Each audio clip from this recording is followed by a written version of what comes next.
took over as the head coach, and I was trying to change the culture, change the thought of the team. And that's what we want from everybody. There's no one-dimensional player anymore. There's no offensive defenseman, there's no defensive defenseman, there's no guy that's gonna score you all the goals and then you look the other way and he doesn't have to come back to D zone. No, they all have to play 200 feet for 60 minutes. And if they don't, you know, OHL teams carry 22, 23, 24 players, so if you don't, then you're up in section 18. The players know it, they gotta be accountable to each other, because everyone in here is trying to make it in hockey. They either want to play in the CIS, which is not easy to do. They want to play pro hockey, which is even harder to do, right? So we've got first round picks, we've got second round picks, and if somebody in here isn't playing 200 feet, they're not making their teammate better. So that's the biggest thing that we preach here, is you've got to play 200 feet. Okay, so this is the room. It's set up for tonight's game. Some guys are in, some guys are out. And they'll all be checking in here shortly. The first guys will get here at 4, and then everybody has to be here by 5. So the guys that get here at 4, they'll have a gym workout. Some guys do heavier workouts than other guys on game days, but every day is a workout day. When we don't have a game, it's a 2-day workout. 2 days in the gym. You get 4 days off a month in the OHL. That's through the league. So ours is usually Mondays, and then I might throw one or 2 days the rest of the month in there, depending on the schedule that we have. Okay, so let's walk back that way there. You'll walk through the where the laundry room is, and the showers and the sauna and the cold tub. How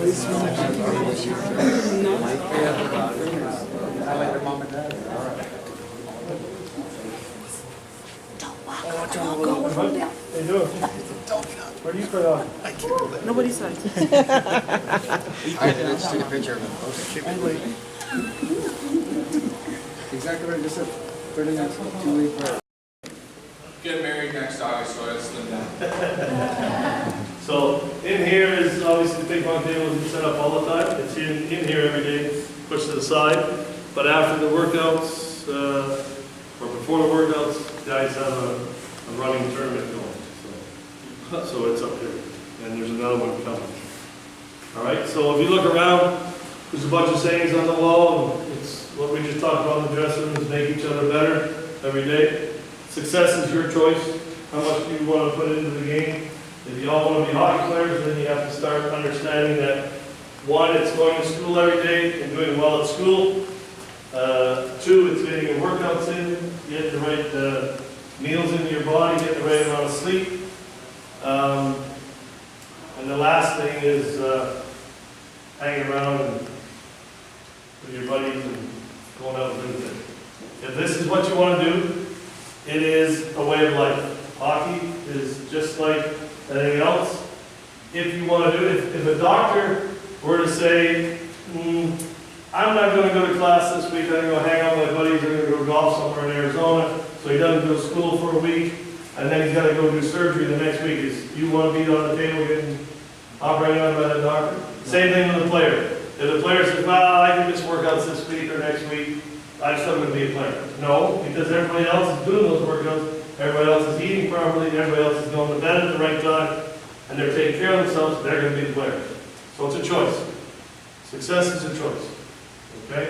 So behind you is do it right.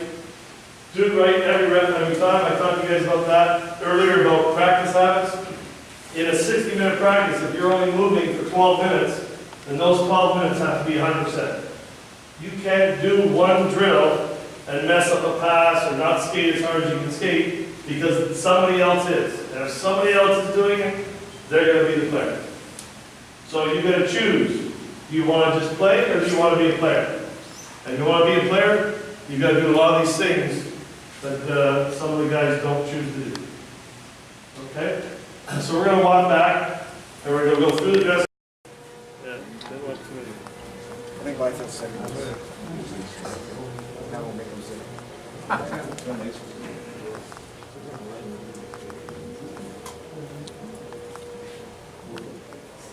Hey, look.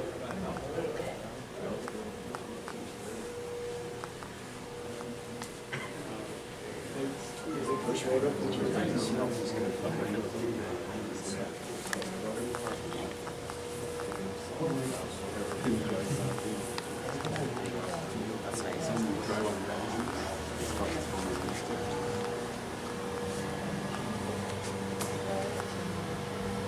going through? Yeah, cool.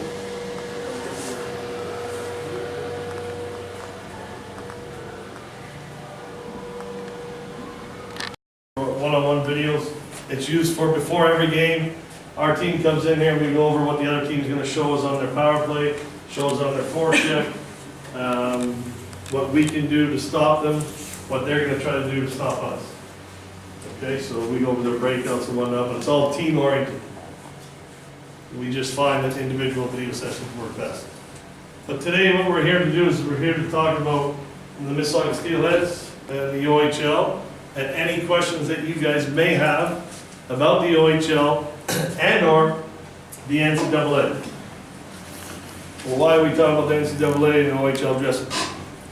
So, I was drafted in the OHL years and years ago, and I didn't make it, so I went back to Toronto, or Etobicoke, and I got a scholarship, and I played down at the University of New Hampshire. One of the dad, where's Gary? Gary here? So we were teammates for a little bit there, and I was actually captain there my junior and senior year. So I had a wonderful experience. Everything was great, but it was a full ride. So my parents didn't have much money, because if I had to pay 1 year of that 4-year scholarship, I was not going. So if there's any questions about either one throughout the presentation, just fire away, and I'll try to answer the best I can. The number one thing is going to say, hey, players and parents, mostly parents, well, which is the better way to go? Right? Which is the better way to go for my son? The better way to go is to play in the top league as quickly as you can. There's no question, there's no denying that the CHL, the OHL, is the top developmental league in the world for producing young hockey players and students. And that's what people forget. They say, well, I'm going to go school route. Well, which way is the school route? Because every OHL player gets a scholarship in Canada. And there aren't a lot of Canadian institutions that hand out scholarships to athletes. There just aren't. But the CHL does. When you play one game, exhibition, regular season game, you get some school money. Depending on where you're drafted, depends on how much you get. It's all based off of what university you're closest to, whether it's York University, U of T, UOIT, Western, it doesn't matter. It's based off of that. That doesn't mean you have to go to that school, but that's the money that you're going to receive. So if U of T for 1 year of schooling is $11,500, you're going to get $11,500 to spend at whatever university, institution, college, or trade school you desire. So when somebody says to me they're going to go the school route, I say, great. I guess the OHL is the way to go. Right? But it's not always the case. Everybody says I'm going to go the school route, and that usually means I'm going to go to the NCAA. If you're ready to play in the OHL in your first 2 or 3 years coming out of minor midget, play in the OHL. You're going to get your money, you're going to get your schooling, you're going to play at the highest level, and you're going to continue your education after hockey, and somebody's going to pay for it. Okay? So, Mississauga Steelheads, we talked about it earlier, we were the Bobby Orr Trophy winners last year, which is the Eastern Conference Championship. We won the Eastern Division, then we won the Eastern Conference, and we lost to Erie in the finals. And Erie represented the OHL at the Memorial Cup last year. Windsor hosted the Memorial Cup, so they were the host team. Everybody understand how the Memorial Cup works? So the winner of the Western Hockey League, the winner of the Ontario Hockey League, the winner of the Quebec Major Junior League play at the Memorial Cup for what is considered the Canadian Championship, but there's a host team. This year it's in Regina. So Regina will be the host team.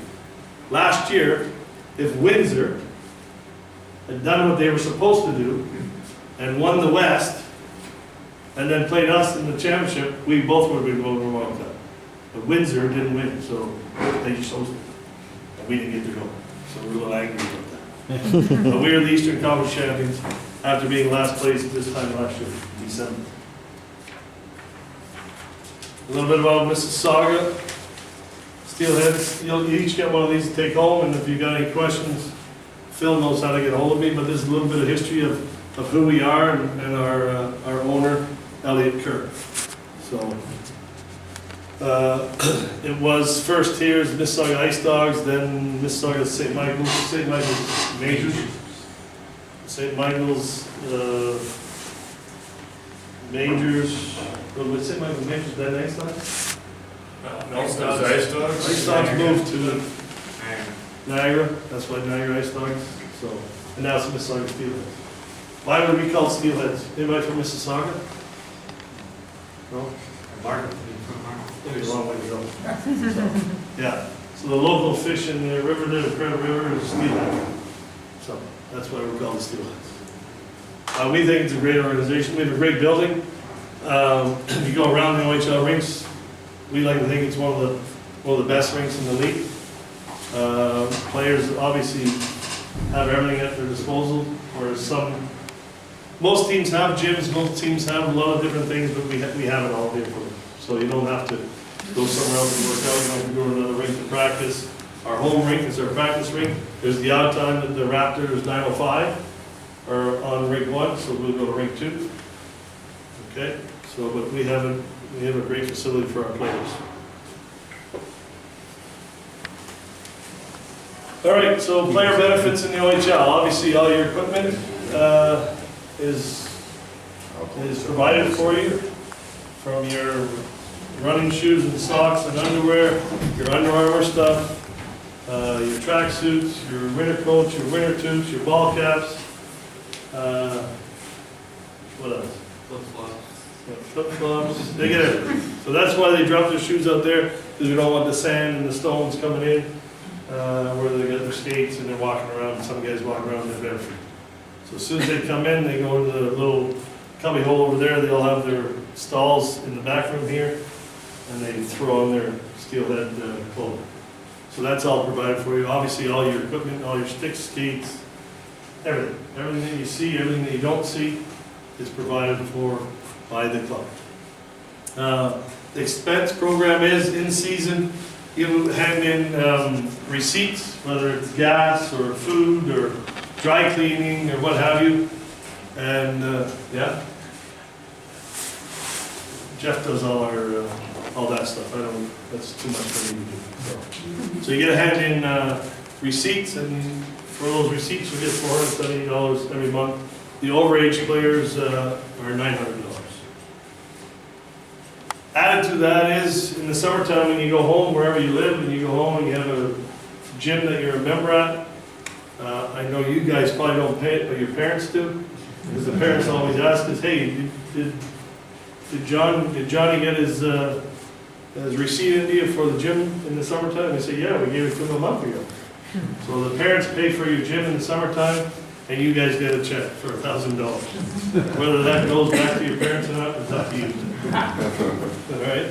So obviously, everything that we travel, we have our own bus, team meals, hotels, everything that's all provided for. We have players on the team that have special diets, so we have special needs.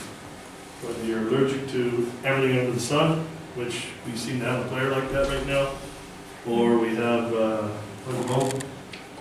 gluten-free. We have guys that are gluten-free, so all the meals are gluten-free for them. Okay, dental coverage and medical coverage are provided for by the club, which is kind of nice, because when you get to the OHL, it is half visors. And a lot of you guys have never played without a full cage on. That's right now, right? Yeah. They take them out of weight. What's that? They're talking about taking them out of weight. We can go to. No, they'll never go. No, Well, they did at junior A. The junior A went to full cages, right? Yeah. Yeah, so when you get to our level, it's good to have dental because it's half life. Some of us played when there's Some of us were stupid enough not to wear visors for a little while. Some of us put them on after the damage was already done. So, disability insurance is all covered by the hockey club and the league. Yeah, we saw our weight room and the extra ice sessions. So if you're not in school, if you're done high school and you're taking one university course or college course, we have ice every morning. And what we use that ice for is a lot of clubs across the league or the CHL, what we're told, that they'll use it for extra power play type special teams. What we do is all skill development. So we work on skating, we work on passing, we work on shooting, on puck protection, all individual skill stuff to help try to make the individual player better, as opposed to working on a team system. The NHL guys that come in, the development guys from different teams, they love it. So we've got 2 NHL teams coming in on Tuesday to work with the players that they've drafted and signed that are playing for us. They'll come in and go on the ice and work with their players as well. So that's what we do here in Mississauga. Video, we've already discussed that. We do daily video sessions, one-on-one mostly. We do some team stuff. Each player receives 2 tickets to every home game. A lot of times, you get more. So, depending on how many tickets we have available. The building issue is players that live far away from here or far away, Oakville. If they're not in Mississauga, they build it with a Mississauga family. We have a big group of families in Port Credit where most of our players live in that same community, so they all get rides with each other to the lake and back. Billet money. Like I said, you'll get a copy of this. So the billet families usually have younger kids themselves, so they want to have a steelhead player there to be kind of an older brother. And we've got a great group of billet families. Our players love being there. A lot of times you'll see them there in the summertime. They'll come back in for a weekend, they'll come in for a week and hang out with their billet families. And I know that because then they go on the ice with us. So we've got a super group of people. Yeah, the on ice stuff is myself. Jeff Kazakis played in the league at the old Sound Attack. He played some pro hockey. 8 seasons. 8 seasons in pro hockey. And then hurt his ankle, and he complains about that every day. Brendan Taylor is our D coach, and he's done some skating and skill development with me. When I do some stuff overseas, Brendan usually comes with me, and we work with the players all over the world. So that's our coaching staff. I love our coaching staff. Brian Daniels, great goalie coach, works some stuff in the summertime with a bunch of different players, and he's part of our staff working with our 2 goalies. Mike Doyle is a guy that was with me for 10 or 11 years in the other league that I coached in, and he's our assistant GM, but he's been a coach at different levels. Coached with Team Canada East, World Junior A Challenge, a couple of years. Steph Legion, who was the 2nd round pick in the NHL, played in the league. He won a gold medal with the World Junior team one year, and he helps out with the skill development in the morning, but he also does our team video every game. So he's up in the box, and in between periods he'll come down and he'll tell me if he sees something from up above.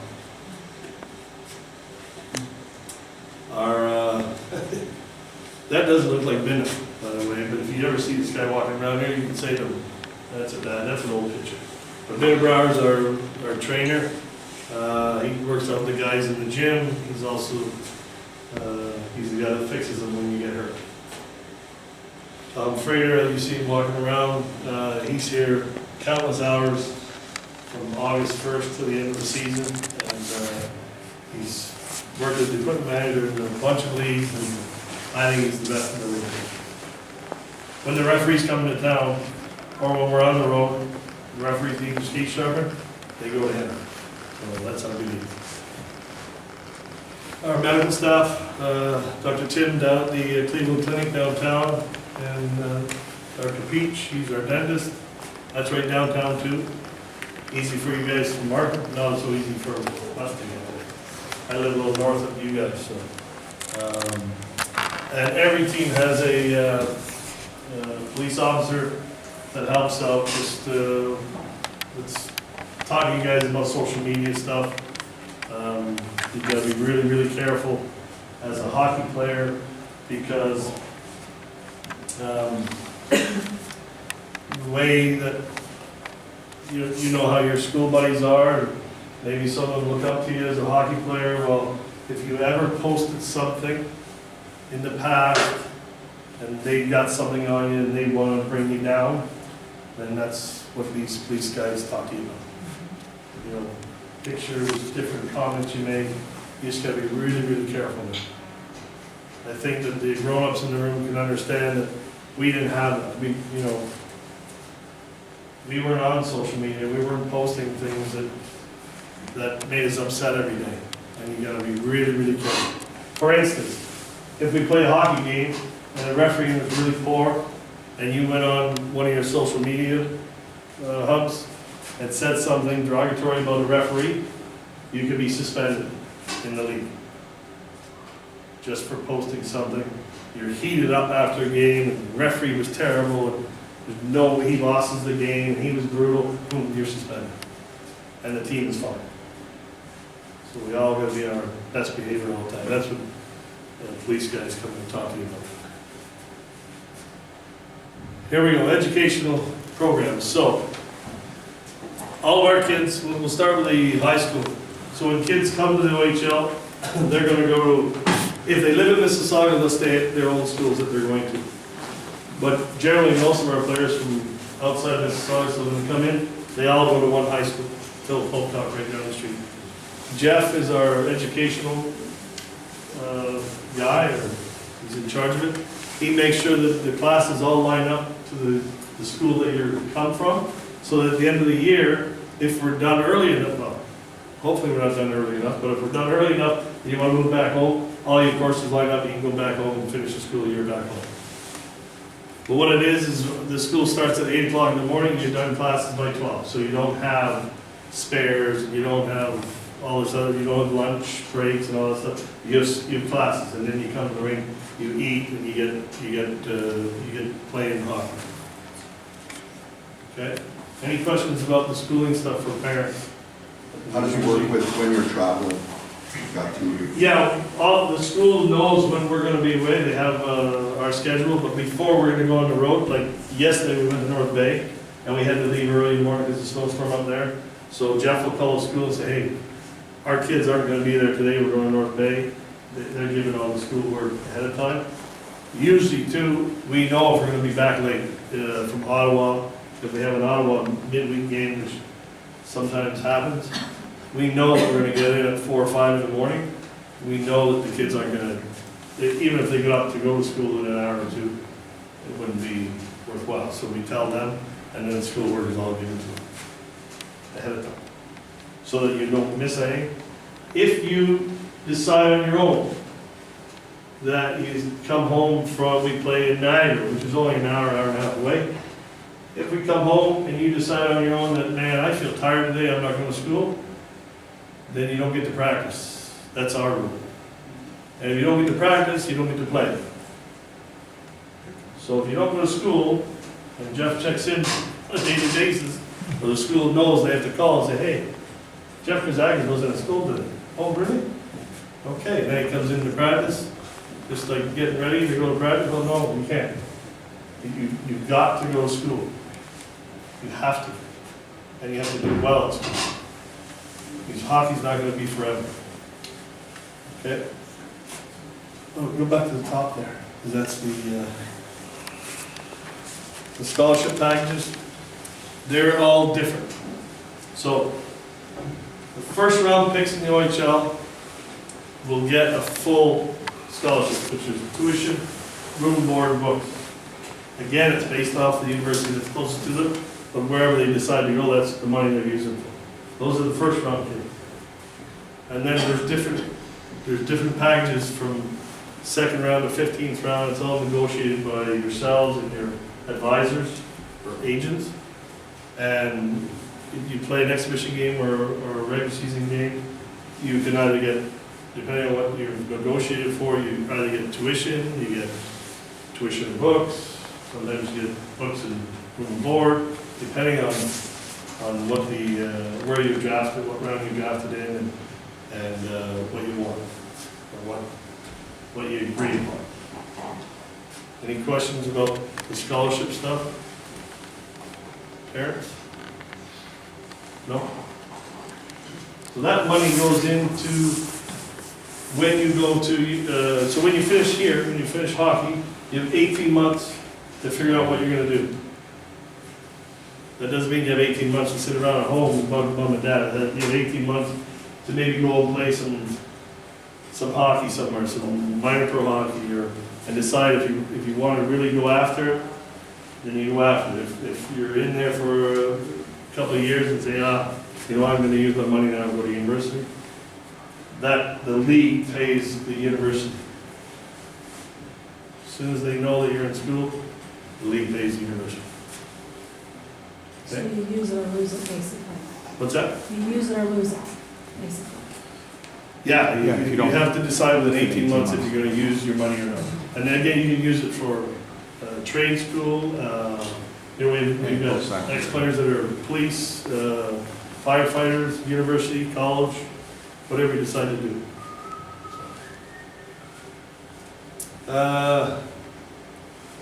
What's this here? You kind of just touched on just where Okay. we had a number of players at different places. So yeah, we've got guys at U of T, we've got guys at Ryerson.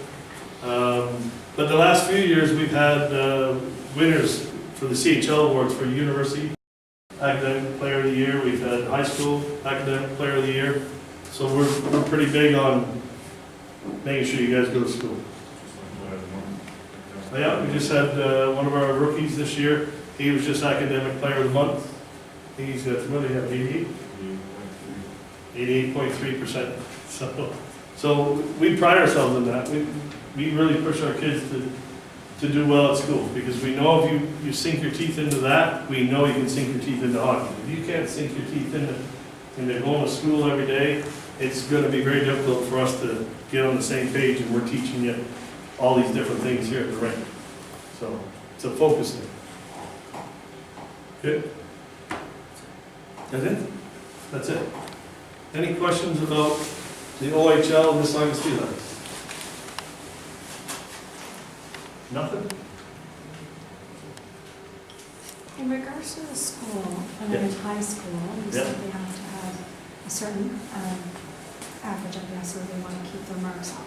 Does that apply to both academic and applied? Or, because some students, you know, Yeah. only do applied. I know to get into university, Jeff, you can answer that question better. Okay, so the question, you're saying that you're asking if it applies to the university, like applying? Well, I'm just saying in high school, if you Yeah. have someone who gets drafted by grade 11. Yeah. So with regards to their marks and stuff, does it matter if they're an applied, or do they have to be an academic course level? Oh, like university level courses? They don't Yes. they don't have to be, but if they have aspirations to go to post-secondary school. Okay. they I just do. wasn't So, sure if it was a Yeah, all of difference. our guys take university level courses.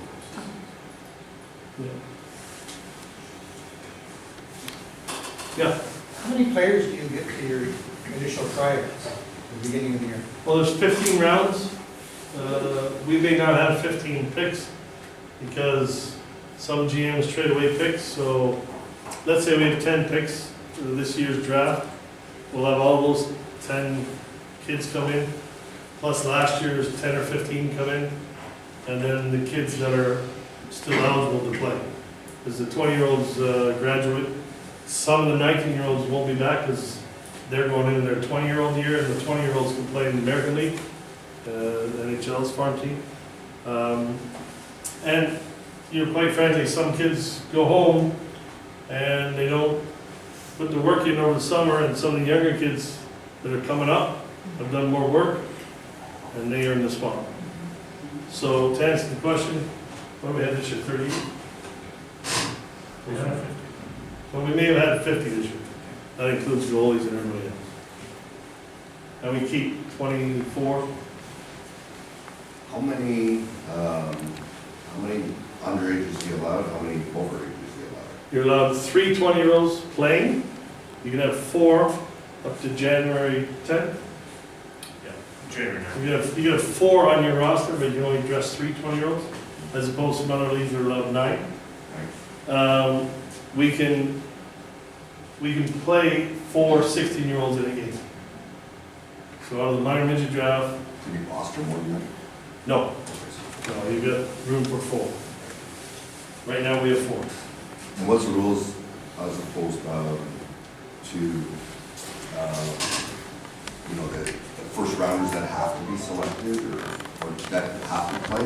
Isn't that something like first rounders Well, have to Yeah, service? yeah, you've gone out scouting them all year, the first round picks better stay. Yeah. Yeah. Is it first and second round that have to No, play? it's, Or is there any rule? Nobody has to play. Nobody has to Oh, play. okay. Nobody Okay. has to I thought for play. some reason like if you picked the first round, they had to be on your roster. No, Right, yeah, you No, just but- don't look very good if you don't. yeah, Yeah. yeah, you've got a lot of man hours out there scouting games Yeah. every week. Saw Doyle at our game Yep. past Saturday, Yeah. Sunday. I was, I get out now, I'll get out, and Jeff will get out now. We kind of, our scouts go out, we have area scouts, we have our big scouts, Mike Doyle and Rob Toffoli. They put a list together, they've got teams that we need to see, So then we'll start going out and we'll start watching players and whatnot, so, right now, we've got guys on our team that are drafted in the 12th round. So they played a year of midget, and then they put the work in, and they beat guys up. So it really, getting drafted is a great honor. It's putting the work in to make the team after that. So it doesn't really matter for us. We have 7th rounders that were drafted in the 2nd round of the NHL draft. So they're drafted in the 7th round in the OHL, and drafted in the 2nd round in the NHL. So they put the work in. So we, we got undrafted guys. Yeah, we got Sean Blumenauer, who went to Dallas' camp this year. So a couple of years ago, he was playing, he's from the Whitby area, Belleville area. We scouted him at some midget games, tier 2 games, and he came out, tried out, we loved him, and within a year, he's been at Dallas Stars camp. So, but he really puts in a lot of work. He's in that gym twice a day, and he's working on his skill stuff in the morning, and It goes to show you, all that. yeah. The draft is everything, right? Yeah, A lot of guys put in the work after. Yeah, he's changed his eating habits, he's really, he's come a long way, so it doesn't really matter, I mean, it's great to be drafted, but more importantly is to put the work in to try to make it, at whatever level you want to make it. And another fellow you had is doing all right too, like Secura's doing all right. Dylan Secure, yeah, he was a late pick Erie, he played for me in Aurora, he played for me right on minor midget in Aurora when we had, top 5 teams in the country. And I remember his parents saying, JR, I don't know, but he put the work in, and Chicago's trying to sign him right now, so he might get an Olympic. I talked to him 2 weeks ago. He's down at Northeastern University. So it's really, really how bad do you want to outwork the next guy? How much time are you willing to put in? If you look at it as a sacrifice, it's probably not going to work for you. I haven't sacrificed anything.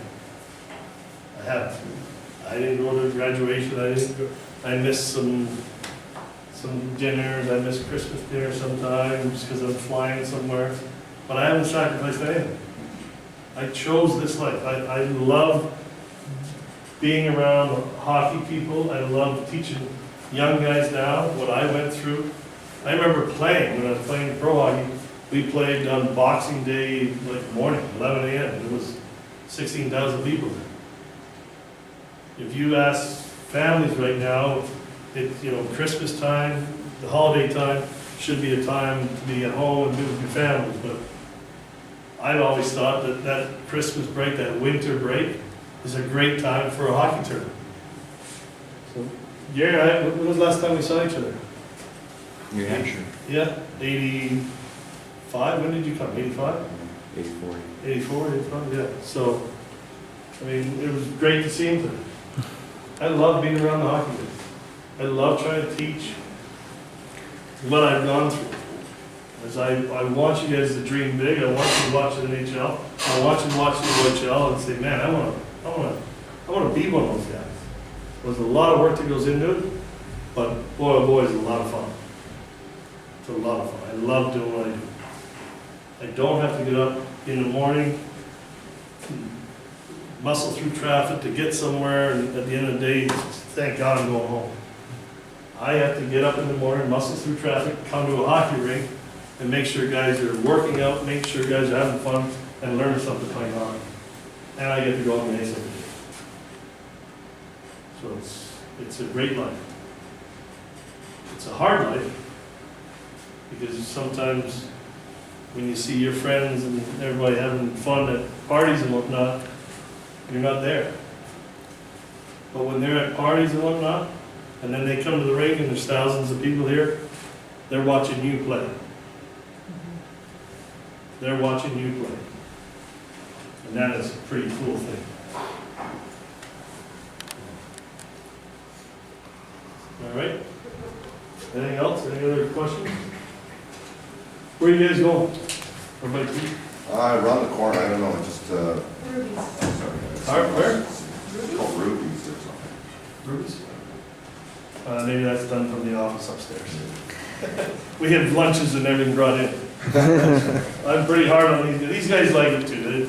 They'll tell you that I'm working hard, but, you know, our lunches come into us, or our dinners come into us. We're here from 9 until, you know, after the game tonight. We'll be here pretty late when we're filming again. But it's a love. You've got to love what you do. Well, thank you very much for coming today. Appreciate it. Hopefully, we're on the right side of the win column tonight. We get off the losing streak we're on. So we only lost 1 in 10 or 11, and then we lost 7 in a row now. So we've got it's all mental for us.